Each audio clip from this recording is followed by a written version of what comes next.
So much এত সুন্দর পার্টির জন্য। লোক ঠিকই বলে নিজের দেশ নিজের হয় আর নিজের বন্ধুরা নিজের হয়। ঠিক। আর নিজের গার্লফ্রেন্ড নিজেরই হয়। I love you so much. I love you too. আচ্ছা প্রীতি, মানতে হবে আজকাল এমন রোমান্স কিন্তু দেখাই যায় না। গাইস আমি কিছু ড্রিঙ্ক নিয়ে আসছি। ওকে। Hey, can I get you a drink? I mean, কি খাবেন আপনি? কেন তুমি waiter? By the way, I'm Saurabh. আর আপনি? দেখো যদি তুমি এই পৃথিবীর একটাই ছেলে হতে তবুও আমি তোমাকে ইন্টারেস্ট দেখাতাম না। তাই এই নামটাম জিজ্ঞেস করে টাইম ওয়েস্ট করো না। Hello hello,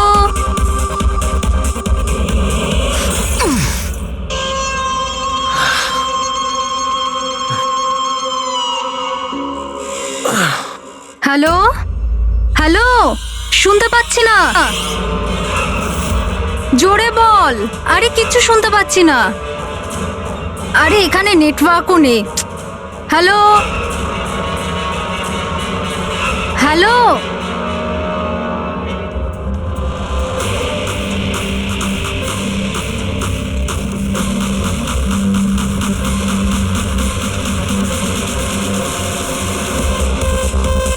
can you hear me?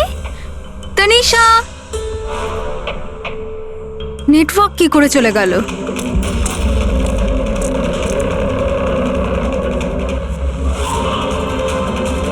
Phone কেন লাগছে না?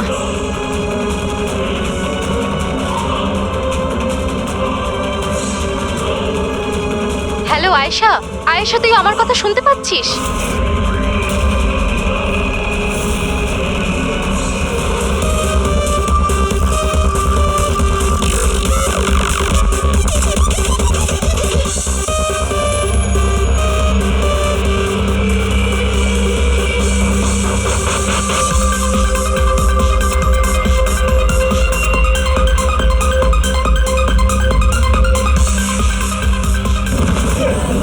আরে কি হলো? কি? আয়েশা!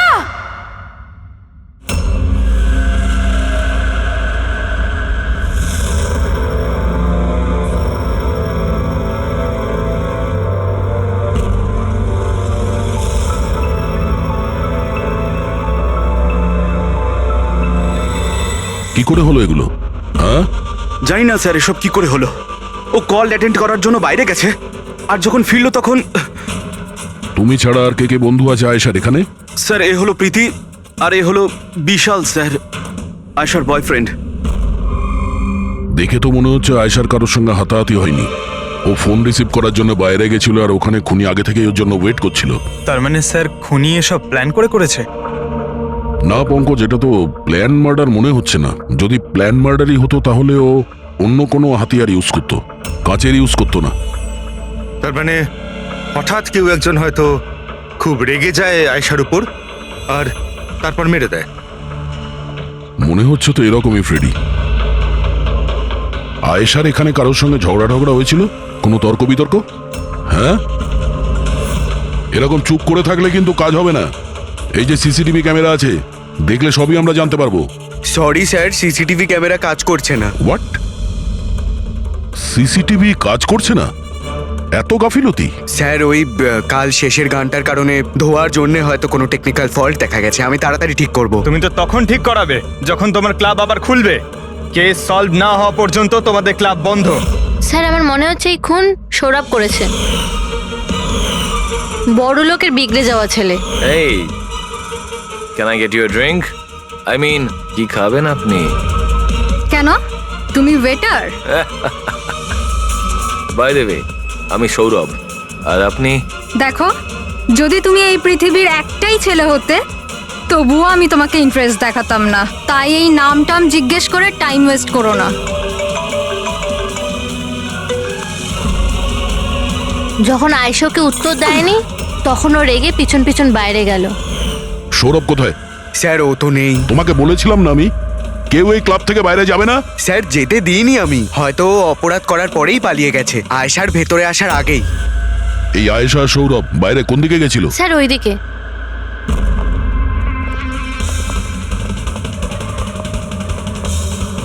স্যার,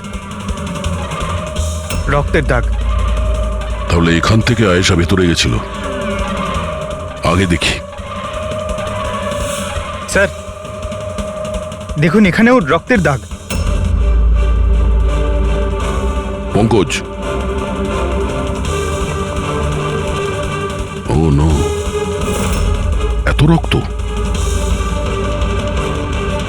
আর এই কাঁচের টুকরো, মনে হচ্ছে আয়েশার উপর হামলা এখানেই হয়েছে। Sir O no.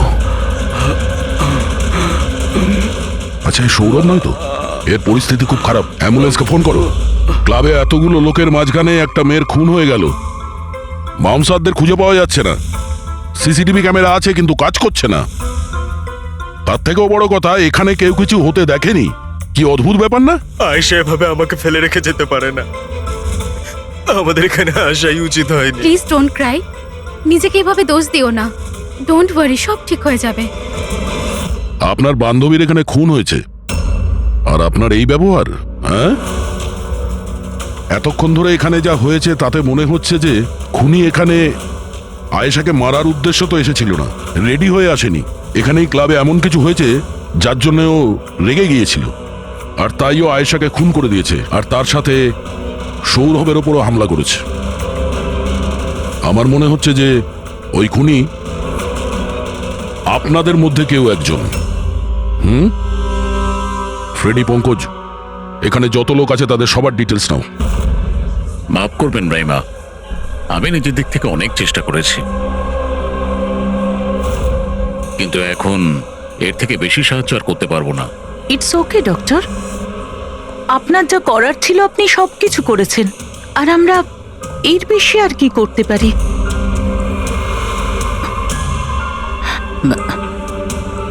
What happen doctor? আপনি ঠিক আছেন তো? হ্যাঁ, আমি ঠিক আছি। আমার একটা অস্বস্তি হচ্ছে। Excuse me. কোথায় যাচ্ছেন আপনি? আমি ওয়াশরুম থেকে আসছি। তানিশা, আয়েশার মৃত্যুর আগে তোমার সাথে ওর ফোনে কথা হয়েছিল, তাই না? আচ্ছা, ওই ফোন কলের ব্যাপারে আমাদের কিছু ডিটেলে বলতে পারবে? স্যার, ডিস্কোতে খুব জোরে মিউজিক বাজছিল বলে আমি বেশি কিছু শুনতে পাইনি। হ্যাঁ, কিন্তু আমি ওকে এটা বলতে শুনেছিলাম, কি হয়েছে বলো না, কি হয়েছে? তোমার কি খুব কষ্ট হচ্ছে? ডাক্তারের কাছে নিয়ে যাব? এটা তুমি কি করছো? মানে আয়েশা এইসব কথা ওই খুনির সঙ্গে বলছিল? স্যার, এর থেকেও বেশি অবাক হওয়ার বিষয় এটাই যে আয়েশার খুনি ওকে বলছিল এখান থেকে পালিয়ে যেতে। আশ্চর্য ব্যাপার, খুনি আয়েশাকে পালিয়ে যেতে বলছিল, অথচ আয়েশা খুনির চিন্তা করছিল। আচ্ছা, তুমি একটা কথা বলো তো, তুমি ওই ভয়েসটা চিনতে পারবে যার সাথে আয়েশা কথা বলছিল? না স্যার। স্যার, কিন্তু খুনি যখন আয়েশার ব্যাপারে এত চিন্তা করছে, তাহলে ওকে মারলই বা কেন? সেটাই তো, খুনি ভিকটিমের চিন্তা করছিল আর ভিকটিম খুনির চিন্তা করছিল।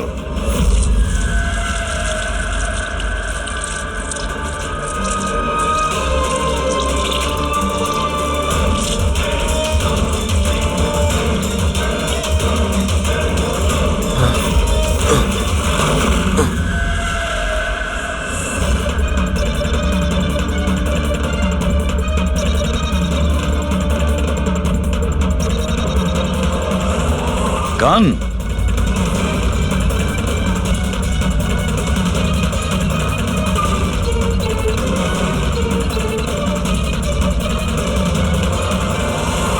স্যার, ওর যেখানে গুলি লেগেছে সেটা ছাড়া ওর শরীরে আর কোথাও আঘাতের চিহ্ন নেই। মনে হচ্ছে খুনি হঠাৎ এখানে এসে ওর উপরে গুলি চালিয়ে দিয়েছে। এরকম হতেই পারে। এই দেখো, এখানেও রক্ত। একটা কথা বুঝতে পারছি না স্যার, খুনি গানটা এখানে ফেলে রেখে গেল কেন? ও তো নিজের সঙ্গে গানটাকে নিয়েও যেতে পারত। সেটাই তো আশ্চর্য ব্যাপার যে খুনি এই গানটা এখানে এই ক্রাইম স্পটে কেন রেখে গেছে?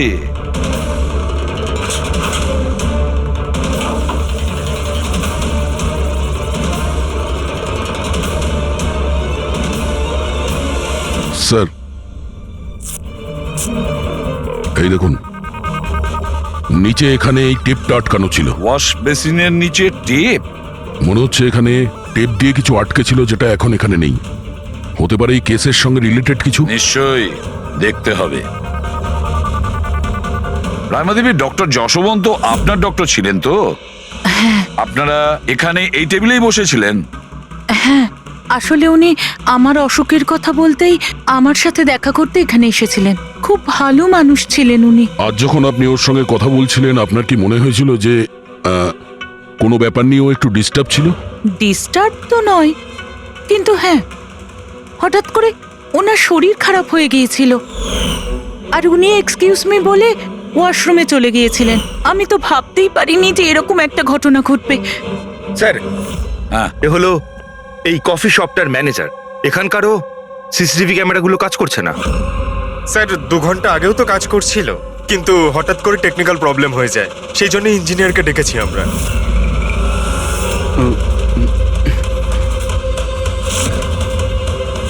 এই, একটু দাঁড়াও, এখানে এসো।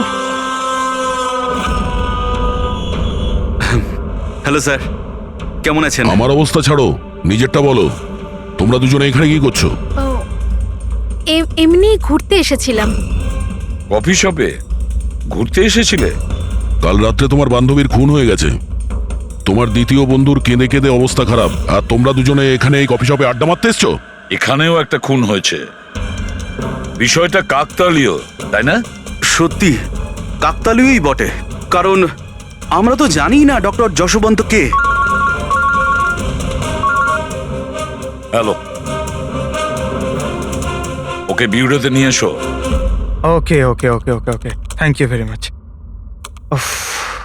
কি জানিস পঙ্কজ, অনেক লোক ছিল এই ডিস্কোটায় যখন আয়েশা খুন হয়, আর এক একজনের ফোন ট্র্যাক করে এইটা জানার জন্য যে মার্ডারের সময় আয়েশার আশেপাশে কেউ ছিল না। তো এই আমার তো চোখ ব্যথা করতে শুরু করেছে।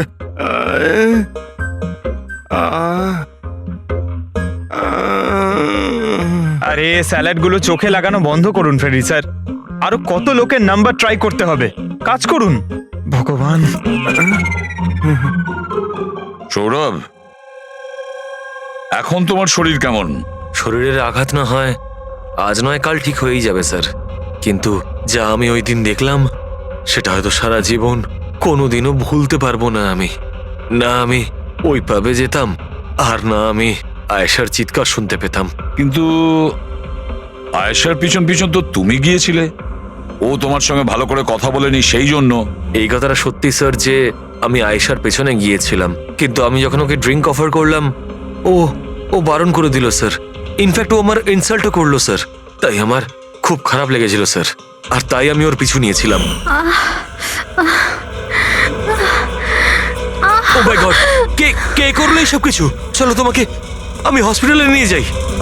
হেই হেই দাঁড়াও, আরে দাঁড়াও। আর তারপরে? স্যার আমার এখনো মনে আছে যখন আমি ওর রিস্টটা ধরেছিলাম স্যার, সেটা একেবারে নর্মাল ছিল না। ওটা নর্মাল মানুষদের রিস্ট ছিলই না। আমার খুব অদ্ভুত ফিল হয়েছিল স্যার।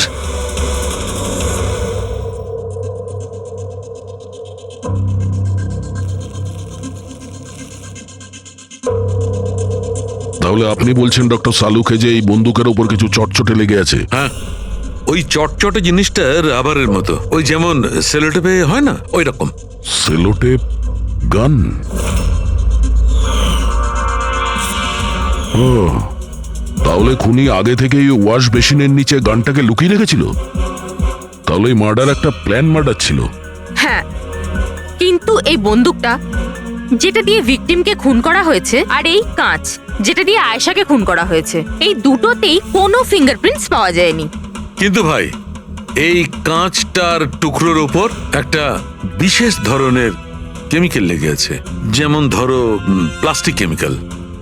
এখন কেন লাগানো ছিল, কি লাগানো ছিল সেটা জানতে হবে, কিন্তু এই দুটো কেমিক্যালই এই বন্দুকটাতেও লেগে আছে, দুটোতেই। ডক্টর সালুকে, আপনি তো বলছিলেন এই গানের মধ্যে ওই সেলোটেপের গাম লেগেছিল। সেটা তো ছিলই, তাছাড়া কেমিক্যালও আছে। ওটা ছাড়া এই কেমিক্যালও আছে? তার মানে এই দুটো মার্ডার, এদের দুটোর মধ্যে কোনো কানেকশন আছে? আর জুবিন আর প্রীতির ওই ক্রাইম সিনে থাকা কোনো কাকতালীয় ছিল না? একদম, তুমি একদম ঠিক বলছো দয়া। তোমার কথা আরো একটা জিনিস প্রমাণ করছে। এই দুটো লাশের উপরই আমি তেলের মতো ফেরোমন পেয়েছি। ফেরোমনস মানে ওই কেমিক্যাল যার থেকে গন্ধ আসে? হ্যাঁ, এই দুটো ভিকটিমেরই এদের দুজনের লাশের মধ্যে একই রকম গন্ধ। একটা ব্যাপার পরিষ্কার, হয়তো দুজনে একই রকম পারফিউম লাগাতো, বা দুজনের খুন একজনই করেছে। জেনারেলি একজন মহিলা লেডিস পারফিউম লাগায়, আর একজন পুরুষ জেন্টস পারফিউম। কিন্তু এই দুজনেই একই রকমের পারফিউম লাগিয়েছে, চান্সটা একটু কম। তার মানে এই দুজনের খুনি একজনই। আয়েশার মৃত্যুর ব্যাপারে দুটো কথা জানা গেছে। এক, ওর বন্ধু তানিশা বলেছে, আর দ্বিতীয়টা সৌরভ বলেছে। তানিশার কথা অনুযায়ী যে খুনি আয়েশাকে ওই পাব থেকে পালিয়ে যেতে বলেছিল। পৃথিবীতে এমন কোন খুনি আছে সে যাকে খুন করতে গেছে তাকেই সে বলছে যে তুমি এখান থেকে পালিয়ে যাও? তাহলে খুন করতে গিয়েছিল কেন? না না না না না না, গোলমাল আছে, নিশ্চয়ই কোনো গোলমাল আছে। আর স্যার ওই দ্বিতীয় কথা কোনটা? আর একটা কথা সৌরভ বলেছে। সৌরভ বলেছে যে খুনির কবজি কেমন যেন অদ্ভুত ছিল, সাধারণ মানুষের মতন ছিল না ওর কবজি। হয়তো কবজিতে রিস্ট ওয়াচ কিংবা ব্রেসলেট ছিল।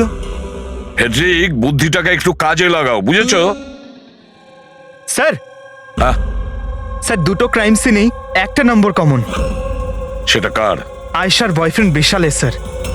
বিশাল? বিশাল? এই বিশালকে তো কফি শপে দেখাই যায়নি, তাহলে কফি শপে গেল কখন?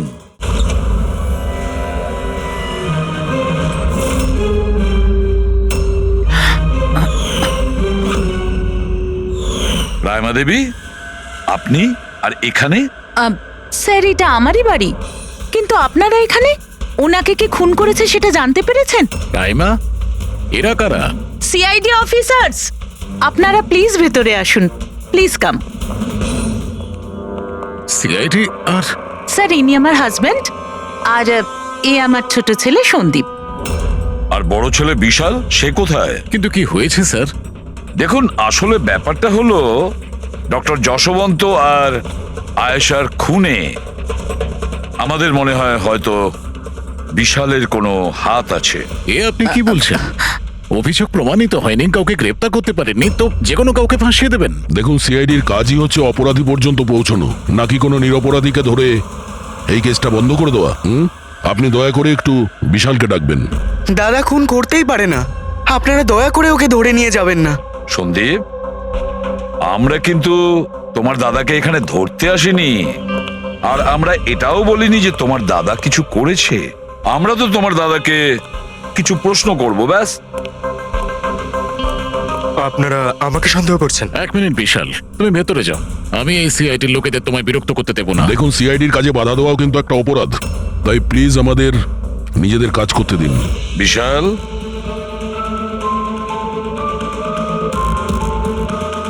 ডক্টর যশবন্ত খুন হয়েছেন ওই ক্যাফেতে, আর তুমি সেই মুহূর্তে ওই ক্যাফেতে ছিলে। কেন, কিসের জন্য গিয়েছিলে ওখানে তুমি? স্যার, আমি তো ওখানে জুবেইন আর প্রীতির সাথে দেখা করতে গেছিলাম। আমি জানতাম না যে আঙ্কেল ওখানে হঠাৎ মায়ের সাথে দেখা করতে আসবেন। আয়েশার সাথে তোমার ঝগড়া চলছিল না? আমি ভীষণ কষ্ট পেয়েছি স্যার ও মারা যাওয়ার পর। আমি জানি না ওকে ছাড়া আমার বাকি জীবন কিভাবে কাটাবো। আমি কিছুদিন একা থাকতে চাই। ঠিক আছে, তুমি গিয়ে রেস্ট নাও। হ্যাঁ, এরপরে কিন্তু দেরি করা যাবে না। আরে, আপনারা আবার এখানেও? মাঝে মাঝে নিজের বাড়িতে যান নাকি? সবসময় বিশালের আশেপাশে ঘোরাফেরা করছেন? না স্যার, এমন কোনো কথা নয়। অ্যাকচুয়ালি ও খুব হতাশ হয়ে থাকে, ভাবলাম ওর সাথে থাকলে ভালো হয়। খুব গভীর বন্ধুত্ব, হ্যাঁ? জুবিন, প্রীতি, বিশাল, কড়া নজর রাখতে হবে এই তিনজনের ওপর।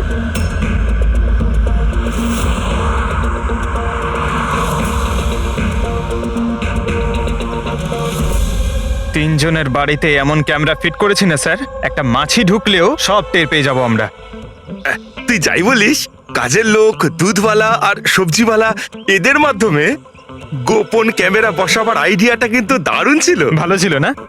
কিন্তু আমার ছিল না, দয়া স্যার ছিল। আচ্ছা, হ্যাঁ, আর উনি আমাদেরকে এখানে বসিয়ে দিয়েছেন যাতে আমরা এখানকার সিসিটিভি ফুটেজ চেক করতে পারি।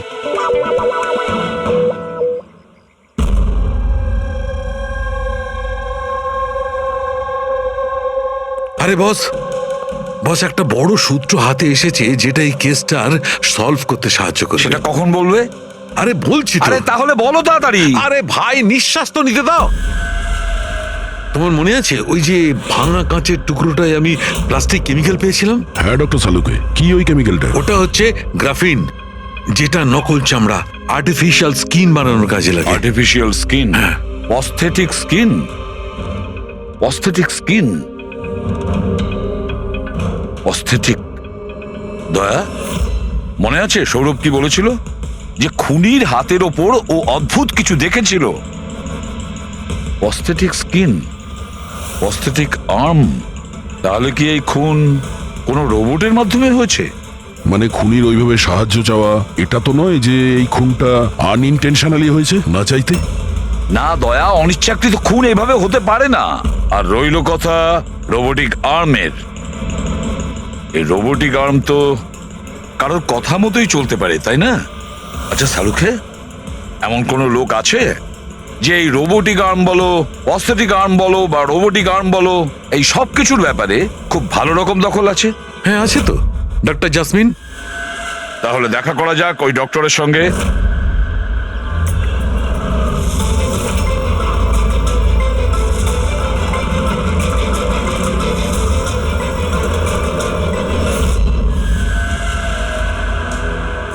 ডক্টর জাসমিন, আমরা এটা জানতে চাই যে যদি এই এরকম প্রস্থেটিক লাগানো হাত লাগানো হয়েছে, রোবোটিক আর্ম, তাহলে কি ওই হাত, ওই আর্ম অন্য কারোর ইনস্ট্রাকশনে কাজ করতে পারে? মানে নকল হাত লাগানো হয়েছে একে, কিন্তু এই হাত দিয়ে কি কাজ করাতে হবে তার কন্ট্রোল এর কাছে নেই, বিয়ের কাছে আছে, তাই তো? কারণ আমাদের সন্দেহ হচ্ছে যে খুন নিজের ইচ্ছায় করছে না, কেউ ওকে দিয়ে করাচ্ছে। স্যার, এটা শুনে যতটা কঠিন মনে হচ্ছে আসলে ততটা কঠিন নয়। হ্যালো, দামিনীকে একটু ভেতরে পাঠাও। হ্যাঁ, সেই রুগীটাই যার কাল টেস্ট হয়েছিল। রুগী?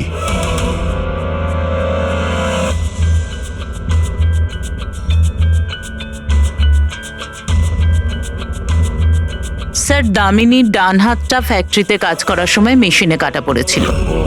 হ্যাঁ স্যার, মেশিনে আমার হাত ঢুকে গিয়েছিল। তাই জন্য ওকে নকল হাত লাগিয়েছি, যার কন্ট্রোল মানুষের ব্রেনের দ্বারা হয়। একটা নকল হাত মানুষের মাথা দিয়ে কাজ করছে কি করে? স্যার, সায়েন্স খুব উন্নতি করেছে। আসলে এই ধরনের নকল হাত সায়েন্সের একটা খুব বড় আবিষ্কার। এটাতে এক ধরনের চিপ আছে, মানে সফটওয়্যার, যেটা ব্রেনের দ্বারা কন্ট্রোল করা হচ্ছে। মানে মানুষের ওঠা বসা যেমন ভাবে আসল হাত পা নাড়ানো যায়, সেইভাবেই এই নকল হাত পা নাড়ানো হয়, যেটা ব্রেন কন্ট্রোল করে। গ্রেট, বিজ্ঞান সত্যি অনেকটা এগিয়ে গেছে। সত্যি রোবোটিক আর্ম।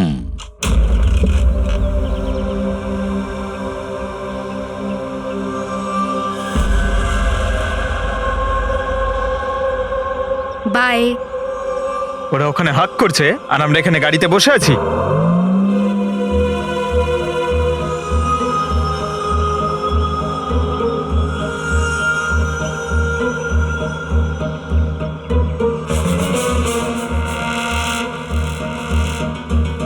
ফ্রেডি স্যার, এই বিশাল তো প্রীতির বাড়িতে যাচ্ছে।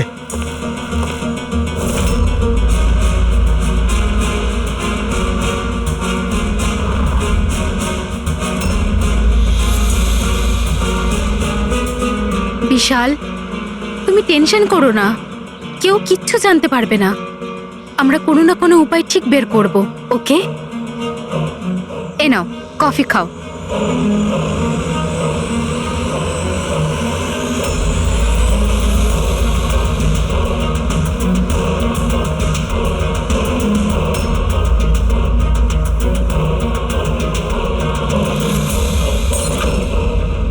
বিশাল, প্রীতি, আরে ওকে? প্রীতি পালাও।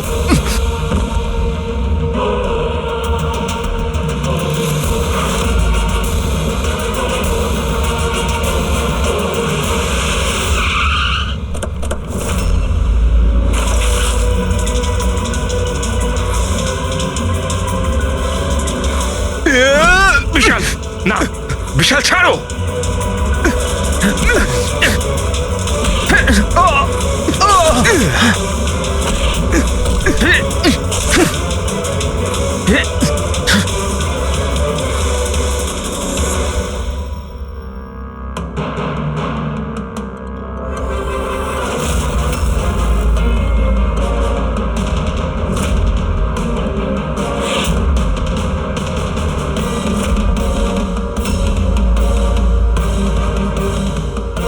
আমি স্বীকার করছি, আয়েশা আর ডক্টর আঙ্কেলকে খুন আমি করেছি স্যার।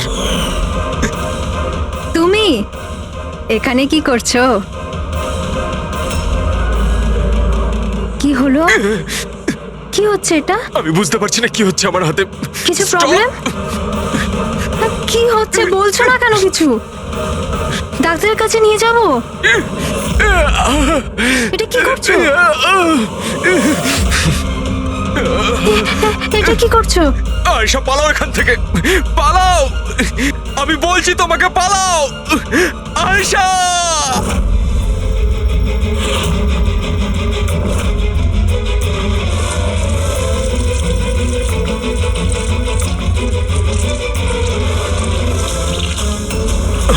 ডক্টর, পালিয়ে যাও এখান থেকে। কি করছো এগুলো? আমি কি করব স্যার? আমার নিজের হাতের উপরে কোনো কন্ট্রোল নেই।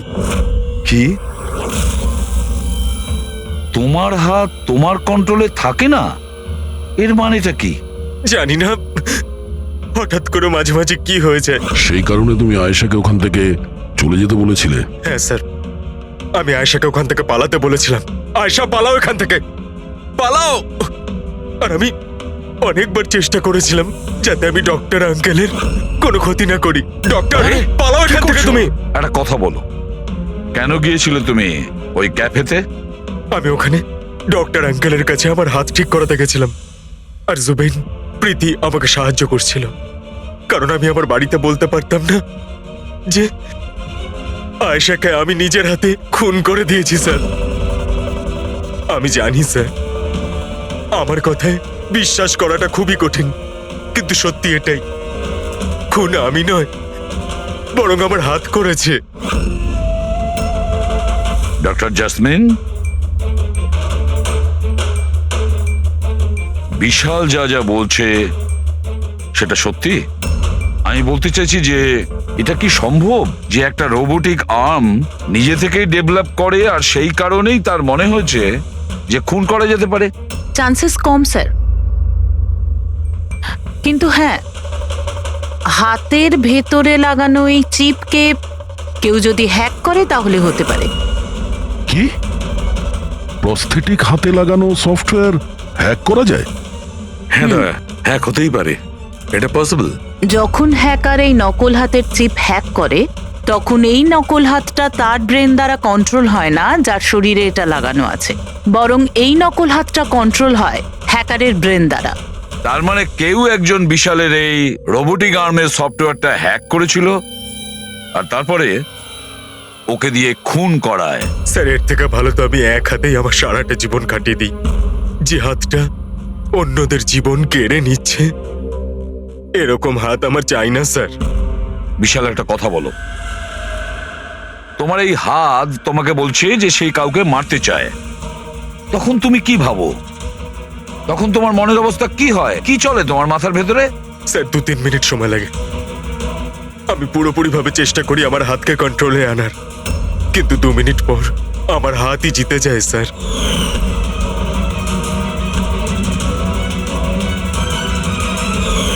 চিন্তা করো না, এবার আমরা তোমার এই রোবোটিক আর্মের ভেতরে একটা ট্রান্সমিটার ফিট করব, আর যার থেকে আমরা জানতে পারবো যে ও কাউকে মারতে চায় বা হয়তো কারোর থেকে ইনফরমেশন পাচ্ছে যে তুমি গিয়ে খুন করো, সেটাও আমরা জানতে পারবো। আচ্ছা বিশাল, একটা কথা বলো, তোমার আসল হাত হারালে কি করে? স্যার আমি গত বছর ঘুরতে যাচ্ছিলাম, সেখানে একটা রোড অ্যাক্সিডেন্ট হয়। ব্যাস। জীবনে আমাদের অনেকবার পরীক্ষা দিতে হয়। স্যার আমার পরীক্ষা তো শেষ হওয়ার নামই নিচ্ছে না। যখন নকল হাত নিয়ে সারাটা জীবন কাটাবো ভেবে নিলাম, তখন এই হাতটাই আমার জীবন শেষ করে দিচ্ছে স্যার। বিশাল, আমরা তোমাকে কথা দিচ্ছি, না তো তোমার একটা হাত দিয়ে জীবন কাটাতে হবে, আর না তো ওই আসল অপরাধী স্বাধীনভাবে ঘুরতে পারবে।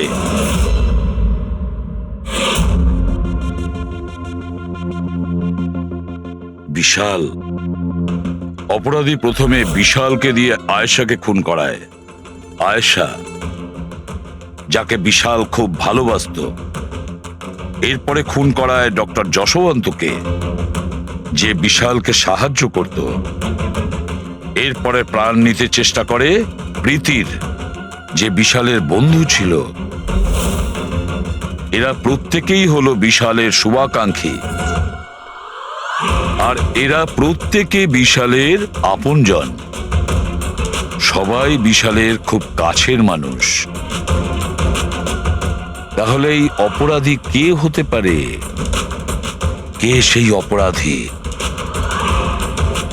এও তো কোনো কাছের মানুষ হতে পারে, বিশালের কোনো আপনজন।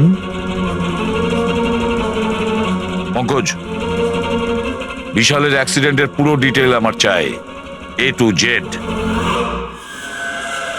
হ্যালো স্যার, আমি Jaspal. Computer expert? Yes sir. Computer hack করতে পারো? যত বড়ই কম্পিউটার হোক বা সার্ভার, এক তড়িতে হ্যাক করতে পারি। রোবোটিক আর্মের সিস্টেম হ্যাক করতে হবে, পারবে? নিশ্চয়ই স্যার, পারবো। এতে সবকিছু পেয়ে যাবে। হয়ে যাবে স্যার। আর এটার জন্য আমি ট্রেস রাউটিং এর ইউজ করব। সেটা আবার কি? হ্যাঁ স্যার, এই টেকনোলজিটার সাহায্যে বিশালের আশেপাশে প্রত্যেকটা কম্পিউটারকে আমি দেখতে পাবো। মূলত মেশিনের মধ্যে যে হোস্ট নেম আর অ্যাড্রেস থাকে সেটাকেই হ্যাক করতে হয়। আচ্ছা। আর ট্রেস রাউটিং এর সাহায্যে আমরা শহরের যে কোনো জায়গায় বসে থাকা যে কোনো হ্যাকারকে খুব ইজিলি খুঁজে বের করতে পারবো। ফ্যান্টাস্টিক। আর যে বিশালের রোবোটিক আর্মের সিস্টেম হ্যাক করেছে, এবার আমরা ওর সিস্টেমকে হ্যাক করব।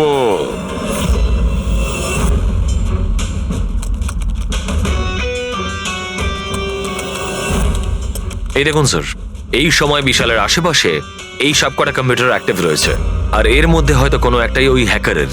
শুধু একবার জানতে পেরে যাই ওই কম্পিউটারটা কোনটা, তাহলেই কাজটা সহজ হয়ে যাবে। যশপাল, তাড়াতাড়ি করো, আমাদের হাতে সময় কম। বিশাল আজকে আমাকে বাড়িতে কেন ডাকলো? আঙ্কেল আন্টিও নেই, জানি না কি ব্যাপার।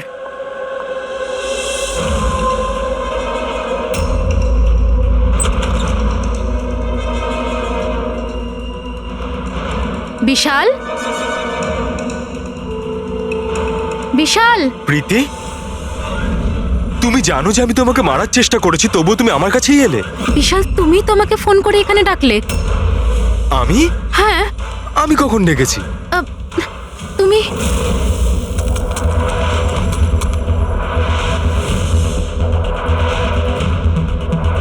নো।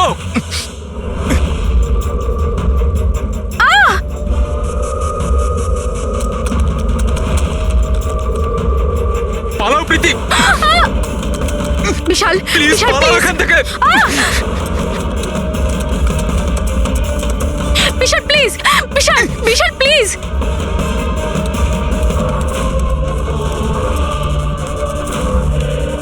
ইয়েস স্যার, ওই হ্যাকারের লোকেশন পেয়ে গেছি।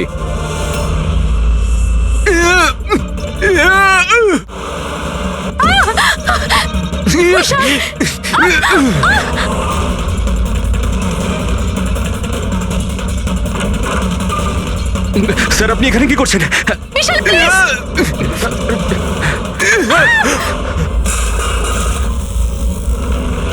অনেক হয়েছে হ্যাকিং।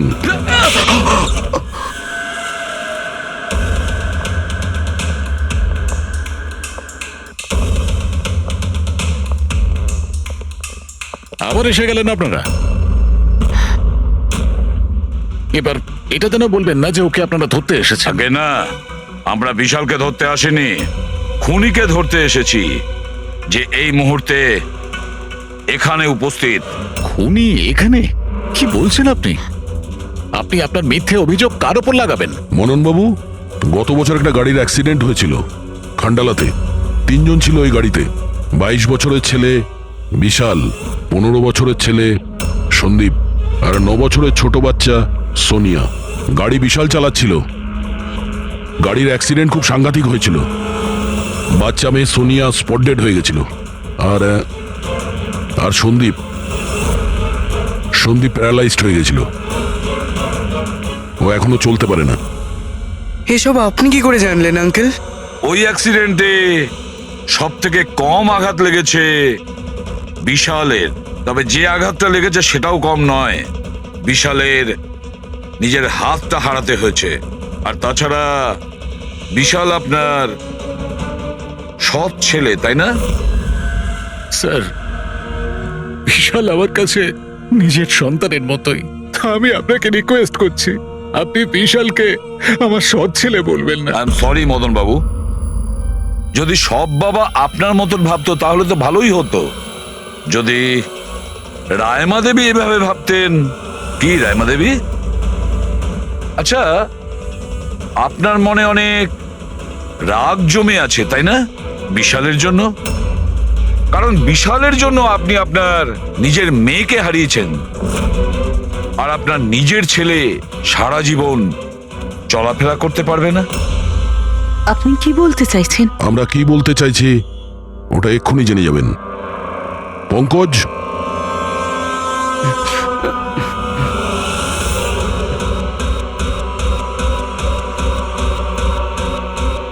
সরি আন্টি, কিন্তু আমি ওদের সবকিছু বলে দিয়েছি যে আপনার বলার জন্যই আমি এসব করেছি। আমি ওই সফটওয়্যারগুলোকে হ্যাক করেছিলাম, আর আমি সব জায়গার সিসিটিভিগুলোকে হ্যাক করে বন্ধ করে দিয়েছিলাম।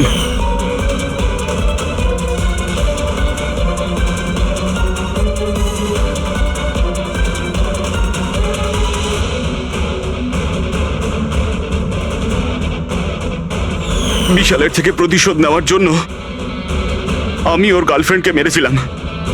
তারপরে ওই ডক্টরকে, যে বিশালকে হেল্প করতো, তারপর প্রীতির উপরে আক্রমণ।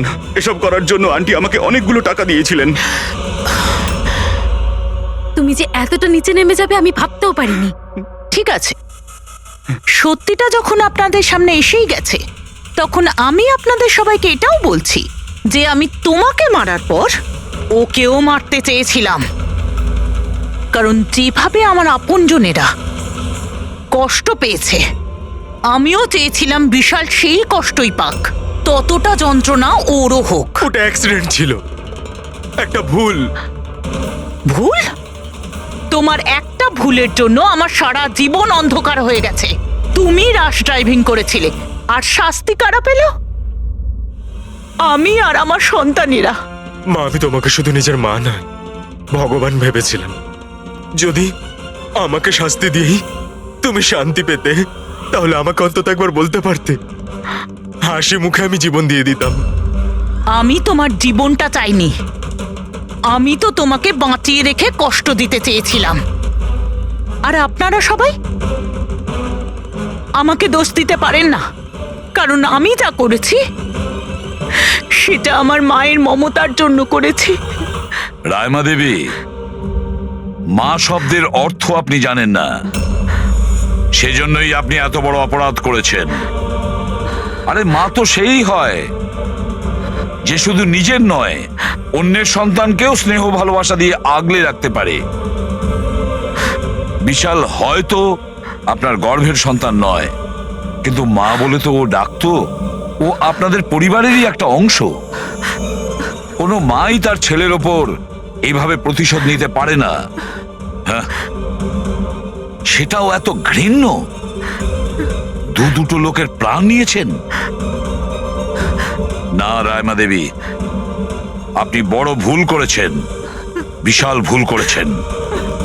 আদালত আপনাকে কোনোদিন ক্ষমা করবে না, কোনোদিন ক্ষমা করবে না। কঠোরতম শাস্তি হবে আপনার।